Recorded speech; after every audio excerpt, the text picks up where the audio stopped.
CCTV कैमरे में कैद मां और बेटे के रिश्तों को तार तार करने वाली तस्वीरें हैं।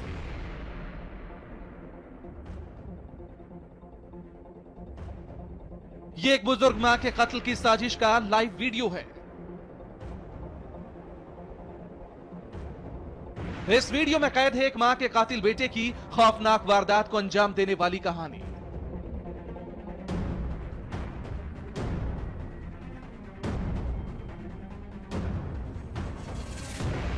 पेशे से सरकारी प्रोफेसर इस बेटे ने अपनी मां के साथ कितनी घिनौनी वारदात को अंजाम दिया है, उसका जीता जागता सबूत है सीसीटीवी में कैद ये तस्वीरें। पहली तस्वीर में बेटा अपने बुजुर्ग मां को फ्लैट से बाहर लेकर निकलता दिख रहा है, उसे लिफ्ट तक ले जाता है।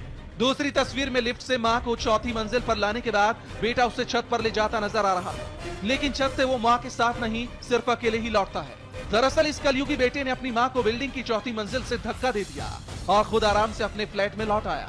अगले ही पल एक शख्स उसके फ्लैट पर आता है और बेटे को उसकी बुजुर्ग मां के नीचे गिरने की खबर देता है। मां के गिरने की खबर सुनकर नाटक करते हुए ये जालिम बेटा सीढ़ियों की तरफ भागता है। कलयुगी बेटे की साजिश का शिकार बनी इस 64 साल की बुजुर्ग महिला का नाम है जयश्री बेन और चौथी मंजिल से धक्का देकर अपनी मां को मौत के घाट उतारने वाले इस जालिम बेटे का नाम है संदीप। वारदात 3 महीने पहले 27 सितंबर 2017 की है। राजकोट के दर्शन अपार्टमेंट में रहने वाले संदीप ने इस वारदात को पूरी तरह से प्लान किया था कि पुलिस को यह पूरा मामला किसी हादसे की तरह लगे। कातिल बेटे के झूठे ड्रामे पर पुलिस ने भी यकीन कर लिया था। घटना को एक्सीडेंटल केस मानकर फाइल बंद कर दी गई थी। हमें डाउट इसलिए हुआ क्योंकि जो जयश्री बहन थी वो 4 सितंबर से 14 सितंबर तक स्टर्लिंग हॉस्पिटल में एडमिट थी। उनको ब्रेन हेमरेज हुआ था और उनके जो मेडिकल रिपोर्ट हमने जब चेक किए तो हमें पता चला कि शी वॉज बेडरिडन।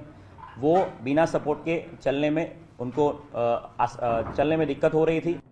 संदीप अपने प्लान में कामयाब हो चुका था, लेकिन इस मामले में नया मोड़ तब आया जब पुलिस को एक गुमनाम चिट्ठी मिली। पुलिस ने केस की फाइल दोबारा खोली। जांच के दौरान हादसे वाले दिन के सीसीटीवी फुटेज निकाले गए और कातिल बेटे की काली करतूत से पर्दा उठ गया। इसी सिलसिले में हम लोगों ने पूरा सीसीटीवी का जो टाइमिंग था डीवीआर में वो चेक किया तो हमें लगभग अंदाजा आ गया था कि जिस समय पे 8:56:40 पे उनका मृत्यु हुई थी, जब वो गिर गई थी, उस समय पे उनके बेटे संदीप नथवानी उसकी प्रेजेंस टेरेस पे ही थी। वहां से वो खुद अपनी ही मम्मी के चप्पल पहन के सीढ़ी उतर के चौथे माले से तीसरे माले आके घर में चला गया था। पूछताछ में बेटे संदीप ने बताया कि वो अपनी मां की लंबी बीमारी से परेशान हो गया था। उसकी मां का ब्रेन हेमरेज का इलाज चल रहा था, इसी वजह से उसने अपनी मां को चौथी मंजिल से फेंक दिया। बेटे के साथ, बेटे की वाइफ के साथ कुछ ना कुछ उनके झगड़े होते रहते थे, इसीलिए संदीप थोड़ा कंटाल गया था उनसे और ही प्लान कि मैं टेरेस पे उनको ले जाके वहां से धक्का देके गिरा दूं।